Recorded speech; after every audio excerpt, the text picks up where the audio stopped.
Assalamualaikum warahmatullahi wabarakatuh. Perkenalkan, nama saya Salsabila Pratama dari kelas 10-3. Di sini saya akan menceritakan kembali novel yang berjudul Tulisan Sastra. Novel ini ditulis oleh Tenderlova. Penerbitnya ini adalah dari Love Prince Publishing.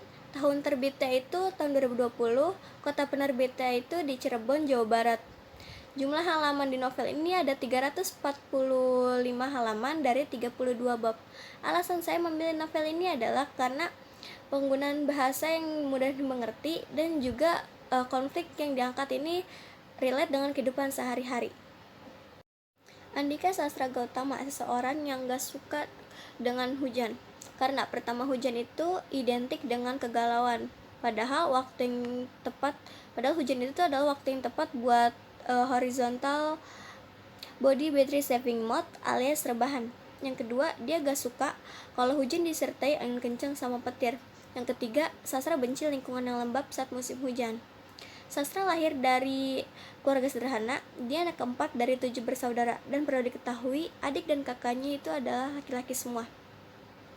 Adi Tama Belvan atau yang biasa dipanggil Bang Tama adalah anak pertama dari 7 bersaudara. Ia bekerja di perusahaan pengeboran minyak dari BUMN di Balikpapan. Yang kedua itu namanya adalah Eros Beratadikara Nayaka, tapi karena ribet akhirnya dia dipanggil Kak Ros, soalnya dia nggak jauh beda sama Kak Ros Upin Ipin, yaitu sama-sama galak. Bisa dibilang sih ini dia Kak Ros versi gantengnya. Yang ketiga namanya Jovan Akaraksi, si penakluk hati wanita-wanita ibu kota, atau yang biasa dipanggil dengan Mas Jovan ini adalah seseorang yang supel, sayang keluarga, dan juga ganteng. Tapi kekurangannya cuma satu, yaitu jadi mahasiswa abadi alias nggak lulus-lulus. Yang keempat ada Andika Sastra Gautama atau yang akrab dipanggil Bang Sastra. Ia adalah seseorang yang memiliki cita-cita menjadi seorang pianis terkenal dan mempunyai sifat yang tengil. Meskipun begitu, dia juga orangnya sabar, pengertian, dan perhatian. Yang kelima ada Adinata Island Cesar atau yang biasa dipanggil Nana. Ia kebetulan satu kampus dengan Jovan dan Sastra. Yang keenam ada Adelardo Ceta Early. Ceta ini 11-12 sama Nana. Orangnya kalem, gak banyak tingkah, dan juga pintar. Dan yang terakhir si bungsu bernama Kin Dananjaya yang masih bersekolah di SMA yang sama dengan Ceta. Mama Sastra membuka usaha laundry untuk memenuhi kebutuhan hidup keluarganya dikarenakan bapak yang sudah meninggal sejak dia SMP, dan biaya kehidupan juga dibantu dengan Eros serta Tama. Sastra mempunyai kekasih bernama Sahara dan sudah berpacaran selama 2 tahun lamanya. Tapi selama 2 tahun itu Sahara nggak pernah mencintai Sastra sebab dia masih belum move on sama mantannya yang bernama Jeffrey yaitu mahasiswa kedokteran gigi yang berselingkuh darinya.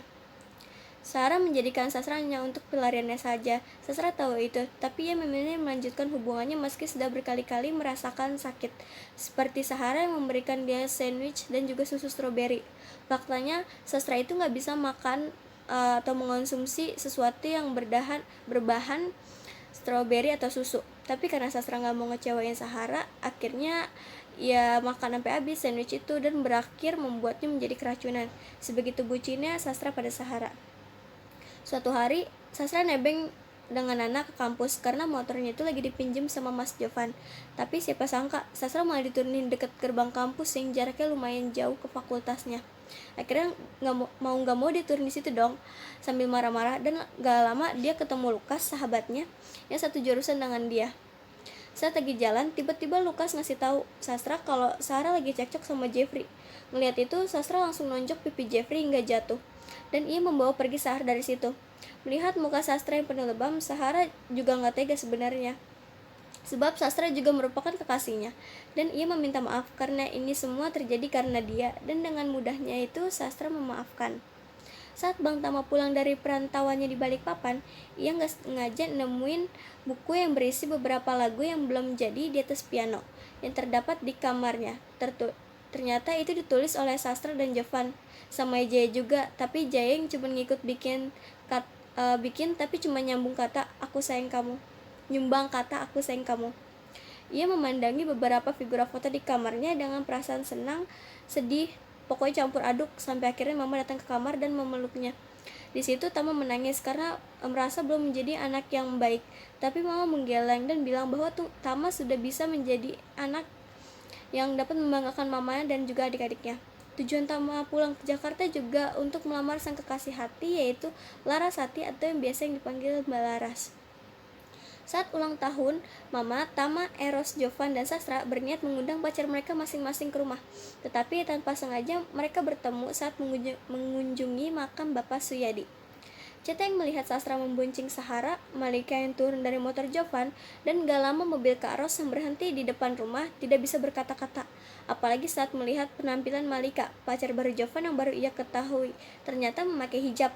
Lantas Ceta langsung lari manggil Nana dan bilang kalau Mas Jovan itu udah taubat. Acara syukuran ulang tahun Mama pun dipenuhi canda tawa dari 7 bersaudara Suyadi. Malam hari selepas sholat Isya, Sastra pergi menemui Sahara. Mereka berdua menikmati remangnya lampu di pinggir jalan dengan dua mangkuk wedang ronde. Sahara sekarang sudah mengakui bahwa ia sudah berhasil move on dari Jeffrey dan mencintai Sastra dengan tulus, tidak untuk menjadi pelariannya lagi. Mendengar itu Sastra senang bukan main. Hari-hari mereka lalui dengan saling menyayangi, tidak bertepuk sebelah tangan lagi.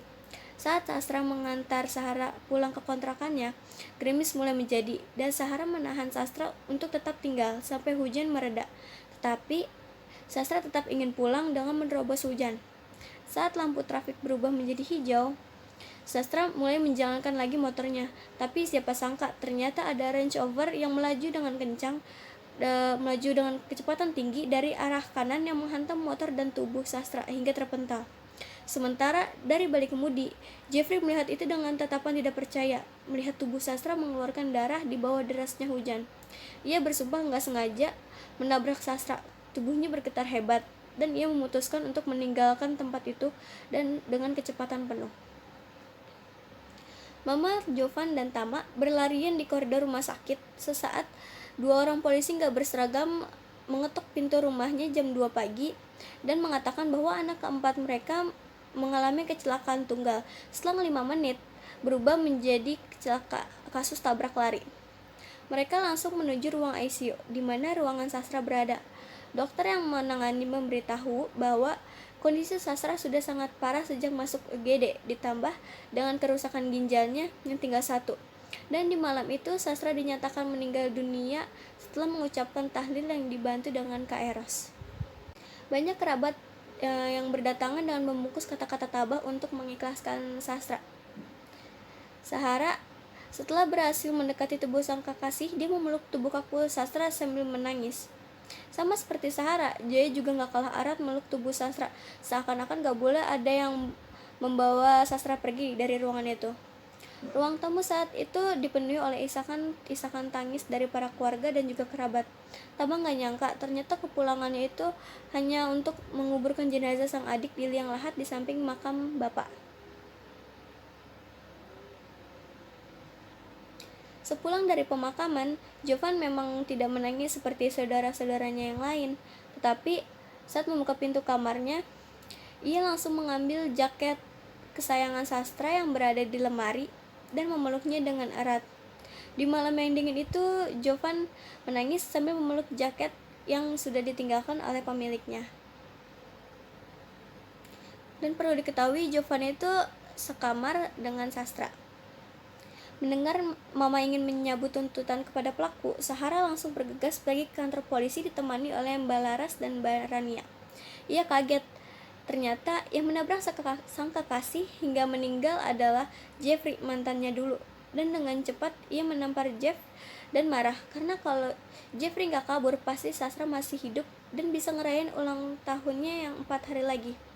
Jeffrey tertegun ketika dia dihadapkan ke Nana. Sahara bilang kalau dia bukan hanya bunuh Sastra, tapi juga bunuh dunia adik-adiknya Sastra. Jeffrey sangat menyesali perbuatannya sampai Mama mengatakan tidak apa-apa. Setahun kemudian, kehidupan keluarga Suyadi kembali berjalan dengan normal.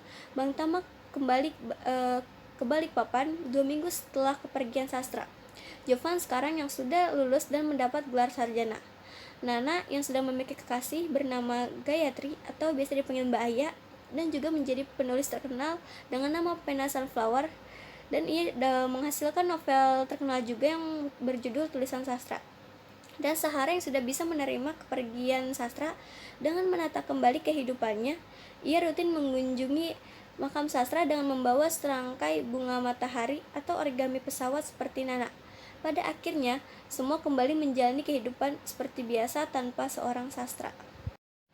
Amanat setelah saya membaca novel ini adalah kita harus menjadi orang yang bertanggung jawab atas sesuatu yang sudah kita lakukan, dan juga kita nggak boleh egois dengan mengorbankan perasaan orang lain demi kepentingan pribadi atau sendiri.